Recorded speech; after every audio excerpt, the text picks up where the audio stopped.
국세청 유튜브 시청자 여러분 안녕하십니까? 저는 진행을 맡고 있는 김규준입니다. 네, 새하남 이동원 주서관과 함께 연말정산 간소화 프로젝트 진행하고 있습니다. 오늘은 본격적으로 이제 또 근로자분들이 아주 관심이 많은 그렇죠. 그렇죠. 예. 그 항목들이 이제 준비되어 있습니다. 그렇습니다. 이 근로자들이 가장 궁금해하는 항목 바로 특별세액공제와 신용카드 소득공제입니다. 저희가 지금 묶어서 설명을 드리지만 특별 세액공제와 그리고 신용카드 소득공제는 아예 다른 수준의 공제니까요. 예, 그거 맞습니다. 헷갈리시면 안 될 것 같고요. 일단 특별 세액공제 한번 알아보도록 할 텐데 일단 항목이 굉장히 다양합니다. 그렇습니다. 뭐 좀 네 가지로 볼 수가 있는데요. 이 특별세액공제는 보험료, 의료비, 교육비, 그다음 기부금 세액공제를 특별세액공제라고 합니다. 그렇습니다. 자, 그리고 이 특별세액공제에 아주 특별한 특징이 있죠. 자, 기부금을 제외한 보험료, 교육비, 의료비는 이 근로자 본인이 지출한 것에 한해서 적용받을 수 있는 공제 항목입니다. 그렇죠. 지금 이 특별세액공제 항목이 네 가지였는데 세 가지만 이렇게 설명을 드렸다는 것은 기부금 같은 경우에는 또 이게 다른 게 적용이 되죠. 그래서 기부금 다른 사람이 이 지급한 그런 기부금에 대해서도 적용받을 수가 있다는 점입니다. 그렇습니다. 그리고 이제 이 특별세액공제를 논하기에 앞서 또 이제 기본공제에 대한 얘기를 안 할 수가 없죠. 그렇죠. 그렇습니다. 예. 그래서 이 나이 요건 그리고 뭐 소득 요건 뭐 등등 혹은 뭐 동거 요건도 있고요. 그런 것들을 다 이제 부합하는 부양가족에 대해서 또 진행이 되는 거겠죠. 그렇습니다. 앞서 저희가 인적공제 때 살펴봤던 그런 기본공제 대상의 개념이 있지 않습니까? 네. 자, 그런데 이 특별세액공제에 적용되는 기본공제 대상자의 어떤 그 개념은 각각 조금씩 다릅니다. 표를 보시면 이제 보험료, 의료비, 교육비마다 각각 이제 다르죠. 그렇네요. 그래서 일단은 보험료 세액공제부터 한번 살펴보도록 할까요? 네, 알겠습니다. 네, 일단 정의를 내리면 보험료 세액공제는 이 근로소득자가 지급한 그런 보장성 보험료 여기에 대해서 적용되는 공제 항목입니다. 그렇습니다. 자, 여기 보면 나이와 소득 요건을 모두 충족한 경우가 바로 기본공제 대상자에 해당이 되는데, 자, 이 기본공제 대상자가 보험 계약자라 하더라도 근로자 본인이 보장성 보험료를 지급했다. 그러면 공제를 받을 수가 있습니다. 그렇습니다. 그래서 이 실제로 그 근로자가 보험료를 지급을 해야 된다. 요게 그렇습니다. 이제 제일 핵심인 거죠. 예, 맞습니다. 예. 그리고 이 추가로 보험료 이제 공제 대상 금액 있지 않습니까? 여기는 네. 한도가 적용이 되는데요. 바로 일반 보장성 보험료와 장애인 보장성 보험료 각각 100만 원까지에 대해서만 세액 공제 받을 수 있습니다. 그렇습니다. 이게 뭐 한도 끝도 없이 되는 게 아니고요. 한도가 있습니다. 그러니까 그거 꼭 참고해 주시면 좋을 것 같고요. 보험료 받고요. 보험료 다음에는 의료비가 있습니다. 예, 그렇습니다. 의료비 특별세액공제 어떻게 진행됩니까? 자, 이 부분이요. 사실 이 상담하다 보면 굉장히 많은 오해를 가지고 계시는 것 같아요. 어떤 오해가? 자, 바로 이 의료비 몰아주기입니다. 아, 그렇군요. 몰아주기.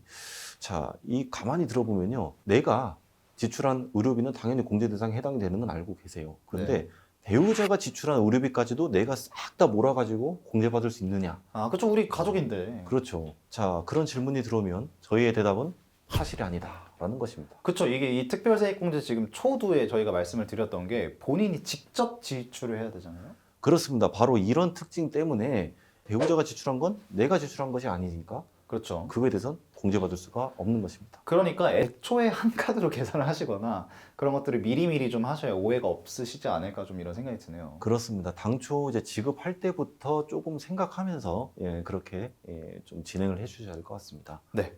그러면은 그 요건에 좀 차이가 있다고 말씀하셨잖아요. 예, 그렇죠. 이 기본공제 대상 요건, 나이와 소득 요건 모두 보지 않습니다. 좀 예를 들어서 설명을 드리는 게 좀 이해에 도움이 되실 것 같은데요. 만약에 부모님이 소득 요건을 충족하지 못해요. 네. 자, 그러면 기본공제를 받을 수가 없죠. 없죠. 자, 그런데 만약 이런 부모님을 위해서 지출한 의료비가 있다. 그쵸. 그렇다면 의료비 세액 공제는 받을 수가 있다. 아, 내가 직접 지출했으니까 그렇죠. 그 의료비에 대해서는 이제 된다는 거죠. 네, 맞습니다. 그러면은 이제 예를 들어 부부다 하면 아까도 이제 뭐 몰아주기 이슈처럼 그런 것처럼 그러면 그거 의료비 누가 지출하는 게 더 좋을까요? 이런 것도 물어보실 것 같은데. 예, 맞습니다. 예. 자, 일단은 좀 생각을 해보면 이 의료비 세액 공제는 총 급여액의 3%를 초과해서 이런 사용한 부분, 이 부분에 대해서 공제를 받을 수가 있는 그렇죠. 거거든요. 자, 뭐 여러 가지 상황이 있겠지만 이 의료비 세액 공제만 봤을 때, 그리고 부부가 둘 다 산출색이 있다고 가정했을 때, 이때에는 아무래도 급여가 적은 그쵸. 그 3% 캡이 그렇죠. 더 적은. 그분이 이제 의료비를 지출하는 것이 조금 더 유리하다고 볼 수 있습니다. 네, 뭐 굳이 따지면 그렇게 할 수 있지만 사실 이것만 적용되는 게 아니니까요. 그렇습니다. 종합적으로 보시고 좀 판단을 해보셔야 될 것 같지만 일단 의료비에 대해서는 이렇게 좀 볼 수도 있다. 그 정도로만 좀 이해를 해주시면 좋을 것 같고요. 예. 그런데 이제 의료비 이런 지출한 내역들이 만약에 간소화 서비스에 지금 뭔가 안 나왔다. 이런 경우가 있을 수 있을 것 같아요. 그렇죠. 예, 이런 경우는 이제 지출한 의료비에 대한 어떤 계산서라든지 영수증 그리고 진료비 납입 증명서라는 서류가 있어요. 자, 이것을 회사에 제출하면 당연히 네, 공제 대상에 이제 해당이 될 수가 있는 것이거든요. 자, 그런데 이제 추가로 알아두셔야 될 점은 이 간소화 서비스가 오픈이 되고 1월 15일부터 1월 17일까지 의료비 신고센터라는 거를 운영을 해요. 네. 그래서 이제 국세청이 이 해당 의료기관에 자료 제출해 주십시오라고 안내를 해드리니까요. 네, 그 점은 참고해 주시면 되겠습니다. 네, 좋습니다. 의료비 이렇게 알아봤고요. 그러면 또 특별사회공제 중에 또 어떻게 보면 자녀를 두신 분들이라면 예. 정말 눈에 불을 켜고 네, 너무 중요한 네, 교육비 세공제 한번 가보도록 하겠습니다. 그렇습니다. 네. 뭐 당연히 교육비니까 뭐 자녀분들을 위해서 많이 좀 지출을 하게 되지 않을까 싶습니다. 예, 맞습니다. 이 교육비 세액 공제는 이제 근로자가 기본공제 대상자를 위해서 지출한 교육비에 대해서 적용이 되지 않겠습니까? 네. 자, 여기서 이제 기본공제 대상자는 소득 요건만 충족을 하면 공제를 받을 수가 있습니다. 나이 상관없고. 그렇습니다. 네, 좋습니다. 그러면은 예를 들어 요즘 또 맞벌이 부부가 굉장히 많으니까요. 네네네. 그래서 부부 중에서 자녀에 대한 기본공제도 중복이 안 되고 한 명만 받을 수 있지 않습니까? 그렇습니다. 그래서 예를 들어 나의 배우자가 자녀에 대해서 기본공제를 받고 있는데 교육비는 내가 지출을 했다. 네네네. 크로스로. 네. 그런 경우에는 그러면 교육비 요 세액공제가 되는 겁니까? 네, 크로스로 그렇지 않습니다. 아, 크로스로 바로 X로 가는 경우이니까요.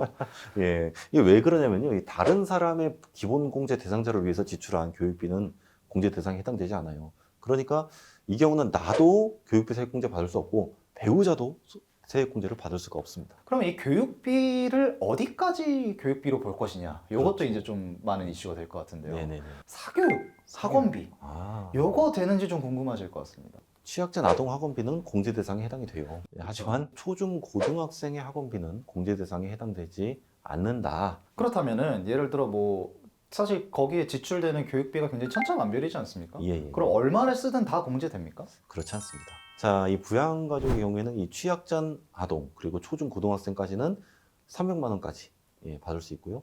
그리고 대학생의 경우에는 900만 원까지에 대해서만 공제를 받을 수가 있습니다. 네, 그래서 여기 갑자기 뭐야 초중고등학생의 경우 연 300만 원 된다며 그럼 학원비 쓰면 되는 거 아니야? 근데 학원비라서 안 되는 겁니다. 예, 그렇습니다. 다른 근데 교육 관련된 금액으로 연 300만 원까지는 초중고등학생도 된다는 거죠. 그렇습니다. 네, 그리고 2023년에 고등학생에서 대학생이 됐습니다. 따끈따끈한 2023 학번이 예. 된 경우에 그러면 고등학생 한도가 적용이 되는 건가요? 아니면 뭐 대학생 한도가 적용이 되는 이 건가요? 경우는 대학생 한도가 적용이 됩니다. 자, 바로 900만 원까지 대해서 공제를 적용받을 수 있습니다. 또 뭐 중요한 또 추가된 내용이 있다고 들었습니다. 예, 또 이번에 또 개정이 좀 된 부분이 있는데요. 바로 교육비 세액 공제 대상에 해당이 되는 건데, 자, 이 촬영일 기준으로 며칠 전 있었죠? 수능. 그렇습니다. 수능 응시료 그리고 대학 입학 전형료가 바로 추가로 포함됩니다.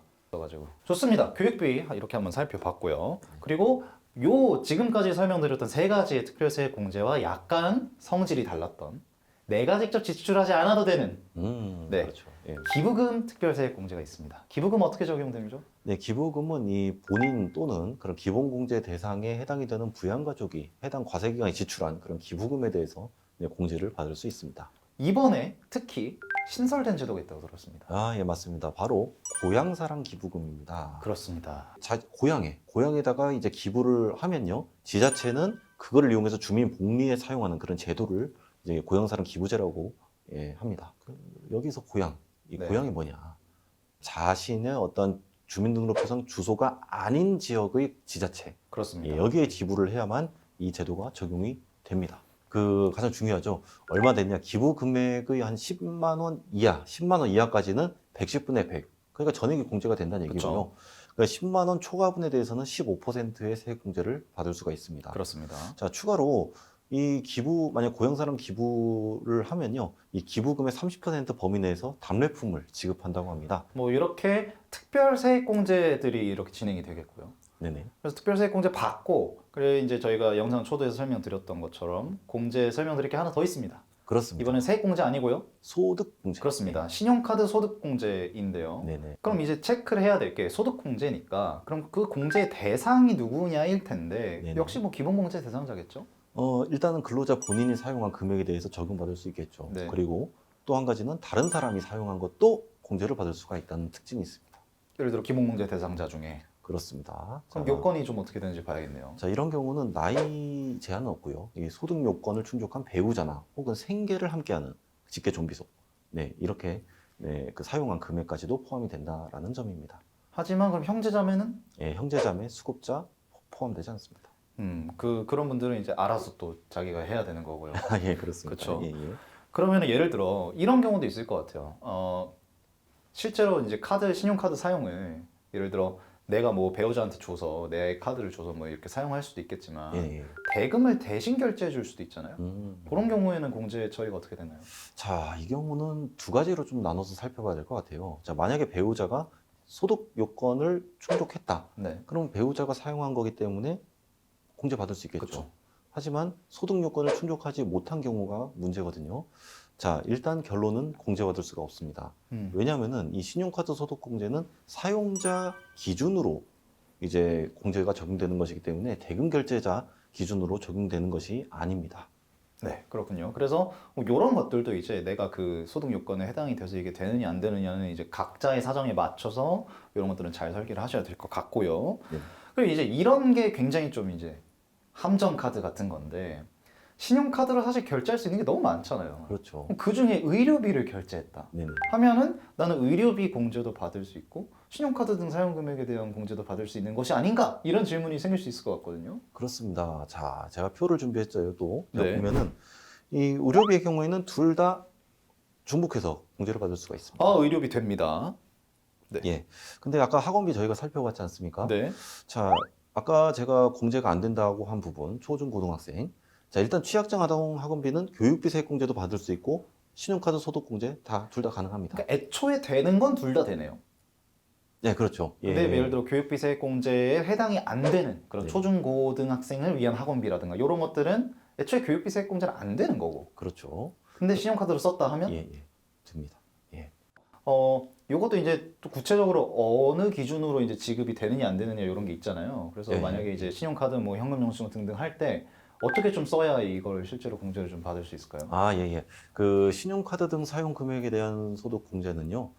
이제 총 금액의 25%를 초과해서 사용한 부분, 이 부분에 대해서 공제가 적용이 돼요. 그렇습니다. 자, 일단 이 개념을 깔고 이제 들으시면 이 공제율을 일단 살펴볼게요. 네. 신용카드는 15%, 그리고 현금 영수증, 직불카드, 선불카드는 30%, 그리고 전통시장 사용부는 40%, 대중교통 이용부는 80%입니다. 네. 자, 여기서 조금 용어를 좀 정리를 해보면 이 총 금액의 25%, 이 부분을 우리는 최저 사용 금액이라고 합니다. 최저 사용 금액. 자, 그렇다면 이 최저 사용 금액까지는 공제가 적용이 안 되기 때문에 공제율이 조금 낮은 그런 신용카드를 사용하는 게 유리하고요. 그 초과한 부분, 이 부분에 대해서는 이 조금이라도 공제율이 높은 그 현금 영수증 혹은 직불카드, 네, 이 부분을 사용하시는 것이 절세에 유리하다라고 볼 수 있습니다. 나한테 어떤 공제가 좀 적용이 될지 그리고 적용이 되는데 내가 만약에 미스할 뻔한 것들이 있을 수 있잖아요. 그렇죠. 뭐 예, 예. 배우자한테 뭐 몰아줬다거나 이런 다양한 상황이 있을 수 있으니까 여러분들이 이 영상을 통해서 기초적인 좀 개념 잡아주시고 이제 실제로 필요한 나한테 도움이 되는 그런 전략들을 한번 보시면 좋을 것 같습니다. 이게 우리 프로젝트에 아직 끝이 나지 않았습니다. 아, 그렇습니다. 네, 갈 길이 조금 더 있습니다. 그래서 여러분들 놓치지 마시고 다음 영상에서 한번 뵙도록 하겠습니다. 여러분 안녕. 안녕.